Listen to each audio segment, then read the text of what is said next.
আসসালামু আলাইকুম সবাইকে। জুলাই সনদ নিয়ে তো মানুষের আক্ষেপের কোনো শেষ নাই।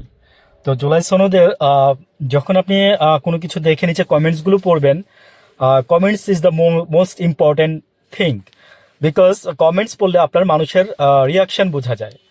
মানুষ আপনার কিসে খুশি হইলো আর কিসে খুশি হইলো না, কিসে বেজার হইলো আর কিসে বেজার হইলো না, এই জিনিসগুলো আপনি কমেন্টস থেকে বোঝা যায়।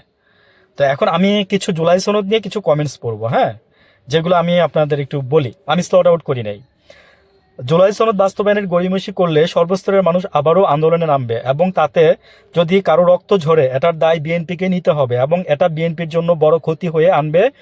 এবং ভবিষ্যতে আমরা চাই বিএনপি শুভবুদ্ধির উদয় হোক। অনেক সুন্দর একটা কথা এবং অনেক সুন্দর একটা কমেন্টস করছেন উনি। স্বরাষ্ট্রমন্ত্রীর পাখা গজিয়েছে।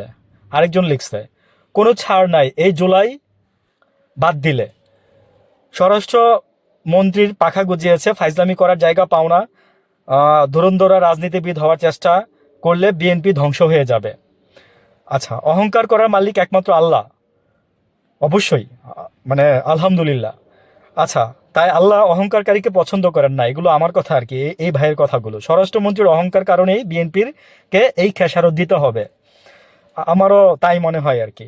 একেবারে এবারে বিএনপি ইঞ্জিনিয়ারিং এর মাধ্যমে প্ল্যান করে সরকার গঠন করেছে, তাই তারা জুলাই সনদকে পাশ কাটাচ্ছে। হানিমুন পিরিয়ড শেষ হলে বুঝতে পারবেন কি আছে ভাগ্যে।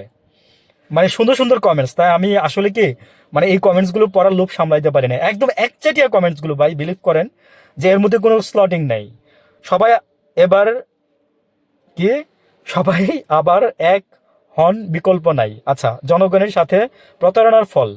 প্রবাদে আছে, নেড়া একবারই বেলতলায় যায় কিন্তু বিএনপি দুইবার বেলতলায় গিয়ে শিক্ষা হইল না। অনেক গুরুত্বপূর্ণ আলোচনা, যার আলোচনা থেকে এগুলো নিছি, সে তার কমেন্টস এটা লিখছে। সে যার এই জুলাই সনদকে অস্বীকার করে ও বাস্তবায়ন না করে তারা ওই স্বৈরাচারীর খুনির সহযোগী।